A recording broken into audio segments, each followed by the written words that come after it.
Matt Lenihan, Boxing Social in association with Empire Fights. So we're delighted to be joined by former world champion and one of the best boxing analysts in the game at the minute, Paulie Malignaggi. Paulie, we're here in Belfast, Pro Box TV. You had a very good message in that press conference there saying, look, 50-50 fights, win, lose or draw. If you do your bit, we'll bring you back. And this is what we're about in boxing, putting on good shows for fight fans. Yeah, and I think that's important to bring back the entertaining fighters that are obviously skilled, entertaining, and belong at the very top level. And what I mean by belonging at the very top level is if you fight the top level consistently, obviously you're not going to win every time, but you're going to show your worth. You're going to be in competitive fights against the very top level, good fights, fights that people are going to want to continue to see you and watch you. I'm getting sick and tired of the guys that protect their records and then get rewarded by these idiots in the media that get put on pound-for-pound lists. Because then what happens is people see that and they try to copycat that. They try to say, oh, if I just pick and choose my opponents, I can remain on a pound-for-pound list, and then a pound-for-pound list generates me more money, right? So stop with these bullshit pound-for-pound lists because they're worthless anyway, and all they do is make fighters not want to fight each other. When fighters fight the best fighters, that's when you really see who's worth your money, who's worth spending on, and also who's really the best fighters, because the best really want to fight the best. It's not just about padding their pockets. It's about fighting the best and getting paid for it. Well, you're a pretty good example of doing it, because you never had anything easy. I remember watching you back in the day. You know, you see a lot of fighters who have these guided careers and they end up having a world title fight and then they build on the record and they market themselves as undefeated. I remember you got the gift of one of the best Puerto Rican fighters of all time in a Miguel Cotto. We're trying to move back into that era now. You mentioned Riyadh season, Pro Box. This is what we want to do, isn't it? Just literally forget the records, put on the best fights for the fans. Yeah, I believe that's the way it should be done. And so that way you can't always look at win-loss. You need to look at the quality of the win-loss as well, And I think that makes a really big difference. You've got, on one end, you've got Israel Madrimov against Sergey Bochuk, who just lost two monster fights. Very, very close competitive. Bochuk was in a Fight of the Year contender against Vasyl Ortiz. Madrimov was nip and tuck against the best fighter in the world, pound for pound, by in many people's standards, Terence Crawford. And yet, coming off a loss where they could say, okay, let's get a get-back win, they're going to fight each other. Now, what happens? Should the loser of that fight be punished because they lost two fights in a row? No, you got to look between the lines and say, wow, these guys have value. These guys can fight. You know what I mean? So, because the loser of that fight is going to have two losses in a row. But yet, they have more balls and more go stick-to-itiveness and go-get-itness than, say, a Gervonta Davis, who's been at this forever, and he's fighting a 130-pounder who just won his first world title in the title defense on pay-per-view. You can't. There's no standard here. There's just different standards for different fighters. We need to do it all together. You know what I mean? And force the best fights possible. I think when Vasyl Lomachenko was fighting at lightweight and super lightweight in his best heydays, he was looking for the best fights possible constantly. He wasn't looking to make excuses and saying, oh, this guy. So I think there's guys that have set that standard. Terence Crawford always chased the best fights. Still tries to chase the best fights now, even though he doesn't really have to. I think there's certain guys that are cut from a different cloth. A lot of Mexican fighters do that as well. Not Canelo, though, but a lot of Mexican fighters do that as well. So I think it's... not Canelo? Hell no, not Canelo. You see the guys he's fighting. So I think we need to reward the guys who look to make the best fights possible and look to entertain you, the fans. Yes, there is a certain kind of fan that's just a blowhard and wants to see their favorite fighter win, even if he fights a kitchen worker. But that's not really what boxing should be. Boxing shouldn't be a guy being given as a sacrificial lamb to a star that everybody loves to see win. I think boxing should be a standard set that the best fights the best. And there are great fighters around if they just fight each other. And they always, you know what? It's funny, when the best fight the best, it always lives up to it. At Pro Box TV, we're living proof of that. We've made some great fights on Pro Box TV. And Riyadh season is proof of that at a championship level as well. Think about like the Fury Usyk fight. It's the number 1 and 2 heavyweights pound for pound. I mean, number 1 and 2 heavyweights in the world. Guaranteed. There are other heavyweights that could have been fighting that are also good fighters, but they were the bona fide 1 and 2. And what happens when you get the bona fide 1 and 2? You had a great fight. You're going to have a rematch. So if you really put in the bona fide 1 and 2 and you keep going down the line and trickle down the line with the top fighters in the world, you're going to get the best fighters. You're going to get the best matchups.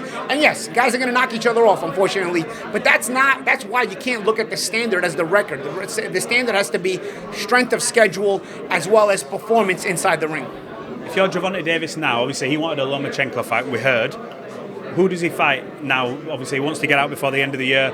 This guy's obviously coming up. But if you're him now, who do you want to see him fight now? I'm going to correct you a little bit. He wanted the Lomachenko fight when Lomachenko was old. He didn't want the Lomachenko fight when Lomachenko was in his prime. Remember, Lomachenko was older than him. Remember, there was also Devin Farmer in Gervonta Davis's weight at 130 pounds. He didn't go for that one either. Let's stick to the standard here. Lomachenko got tired of being used as an opponent. You know what I mean? Because he was constantly fighting the best fighters possible. Now that he's older, he got jobbed against Haney, and he's going to say, I'm going to go back and become an opponent. That's not what I'm going to do. That's not what I worked hard for. So he's going to probably choose to exit the sport. You know what? He deserves it. He always chose to fight the best. He actually set the standard. If Gervonta Davis and Shakur Stevenson were like Lomachenko, this fight would happen. I think Shakur Stevenson genuinely wants to fight the best fighters. I think it's Gervonta Davis that doesn't want to fight him. I think, yes, I understand it has to make business sense, but ultimately, why is it that Eastern fighters always make the fights and Western fighters somehow always find an excuse? This guy doesn't sell well, this guy's not popular, this guy's not this. Why do Eastern fighters always... No way fights the best fighters possible. All the former Soviet republics have fighters that fight the best fighters possible. Then you get to the West and you start seeing all the excuses. This guy doesn't do this guy doesn't do this. What's the problem? I don't understand. Because you get the most bang for your buck and you get the most entertainment. The history of boxing proves it, because back in the old days, even the Western fighters used to fight one another. You get the best fights possible, and boxing thrives. That's why people look to the old days, because boxing thrives. And back then, you didn't even have Eastern fighters. The Western fighters were the guys that were actually looking for the best opponents possible and being the best they could be. That's why people long for those days. That's why we're trying to bring them back here. Do you think people are hiding behind the quote-unquote business of it? Like you mentioned there, saying, well, he's not a star, we can't promote him here. Is that why these fights are not happening? Because you think people are hiding behind that? Yeah. And I think that boxing likes to tend to choose to make who they can make a star. Listen, with today's promotability technology, you can make a sneaker into a superstar. You know what I mean? So boxing just chooses who they're going to make. Like, I remember hearing about Canelo when I didn't know who Canelo was. Like, he was like 19 years old. Nobody knew who he was. If you look at his record, at that point, he hadn't fought anybody, and he had a draw against the guy who was below 500. He had more losses than wins, and he had a draw against him. So yet, somebody somewhere decided this guy was going to be a star. I don't know how it happened, but obviously, these guys are class. They're good. Sometimes it works out, sometimes it doesn't. I'm not talking about that there's something necessarily wrong with that, as long as you nurture it the right way. But then you got situations like Adrian Broner, who also was kind of chosen to be a star. But then what happened? He did fight everybody. Yeah, everybody wants to criticize AB. AB fought everyone. You've always stood by him, even though you've fought. Listen, we fought, we had it, whatever. But I'm going to say the standard has to be the standard. I don't care about anything else. AB fought everyone, and it cost him that superstar power. He could have easily nurtured it and went this way, and you know, say the business side, I don't have to fight this guy. And he could have nurtured it, he could have remained a superstar, been rewarded pound for pound list, and so on and so forth. He chose to fight the best because he wanted to test himself against the best fights possible. And it cost him. Why did it cost him? Granted, I know he's a difficult personality, but that shouldn't be the thing. If this guy was after all the top fighters, he fought all the top fighters, some he won, some he lost, why did he get punished for it? That's why fighters in the West don't want to fight anybody, because they see this business of boxing punishes you for getting beat. Again, pound for pound lists shouldn't even be talked about, because people strive to get on them so they can up their paycheck, they can up their value. But the guys on pound for pound lists typically do not want to fight the best fighters. Just a sidebar away, I saw a video you did. I don't know whether you did it this morning or last night. You've been very open about the Ryan Garcia thing. I watched you, Tim Bradley, and Chris Algieri debate about Devin Haney potentially taking it down a legal route. You alluded to the fact that you've had your own suspicions. You've spoke very openly in the past about peds in the sport of boxing. What is it? Can you expand on, when you look at a Ryan Garcia, why you'd feel maybe you had suspicions about him before? Because that's sort of come up. My suspicions of Garcia, I remember, was the Induno fight. Could be before, could be after, but I remember specifically the Induno fight where he hit Induno like barely on top of the head. It wasn't that he was getting stoppages, it's just the way that stoppage happened. And it was like, okay, that was a different kind of power. And ever since then, it's sort of been a different kind of power, Ryan Garcia. And I don't necessarily want to just point the finger at Ryan, because I feel like at a certain level, in today's boxing age, unfortunately, everybody has to start doing it, because otherwise they can't hang at that very tip-top level. I feel like it's so prominent at that level that you'll either be risking your life or you'll be risking your paychecks, because you won't be able to compete at the high level.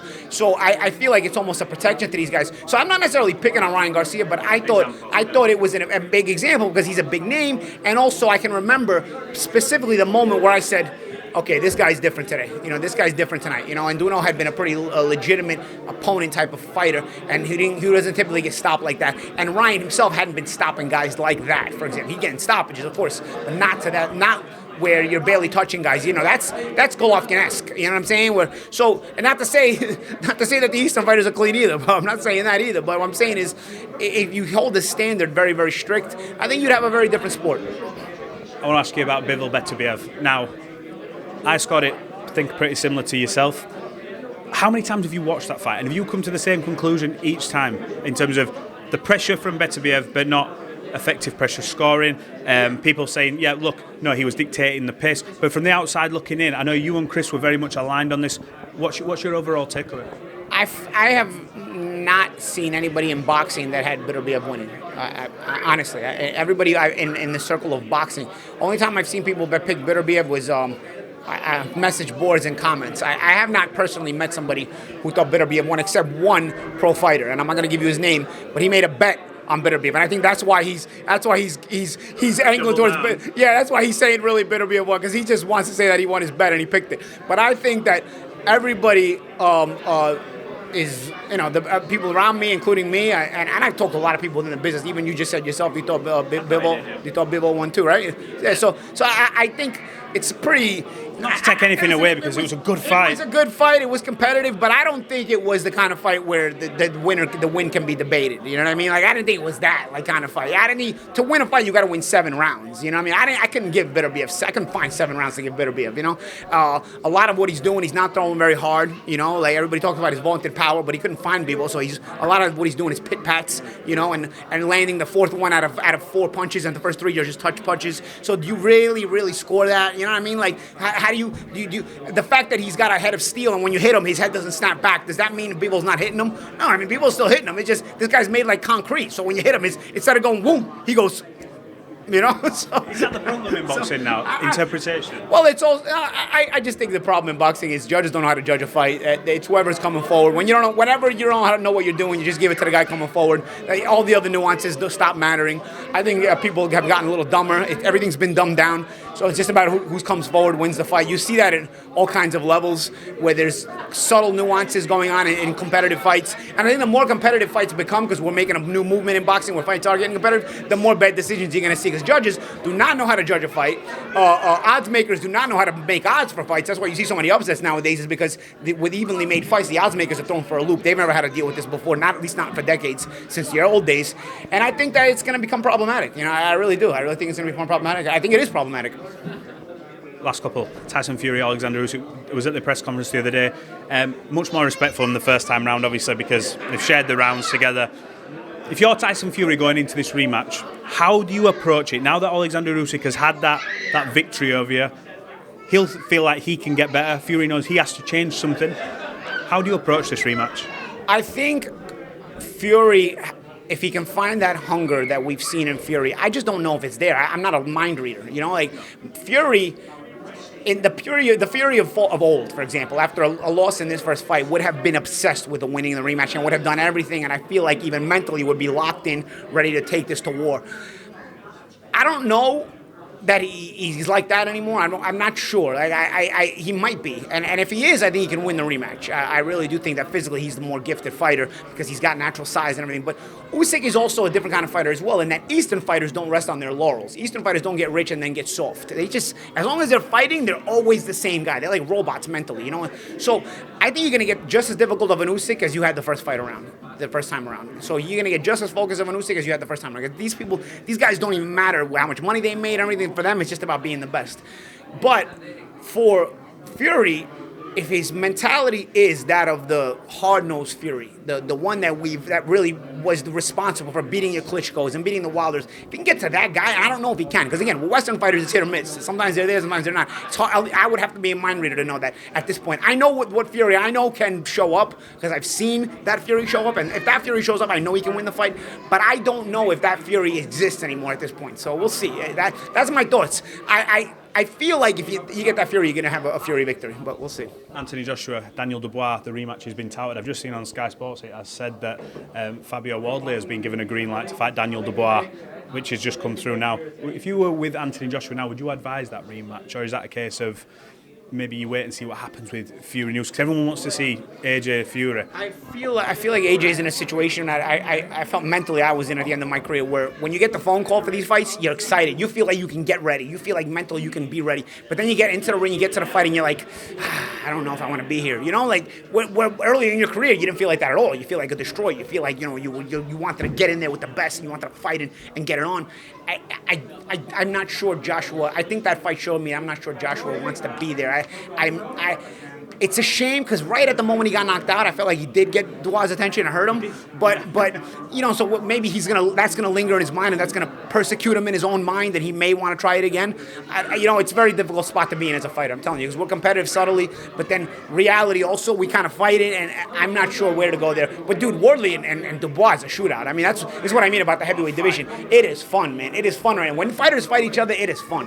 Paulie Malignaggi, I could talk to you all day about boxing. I appreciate you jumping on. It's rare we get you, but I appreciate it. Thank you. Good stuff. You got it.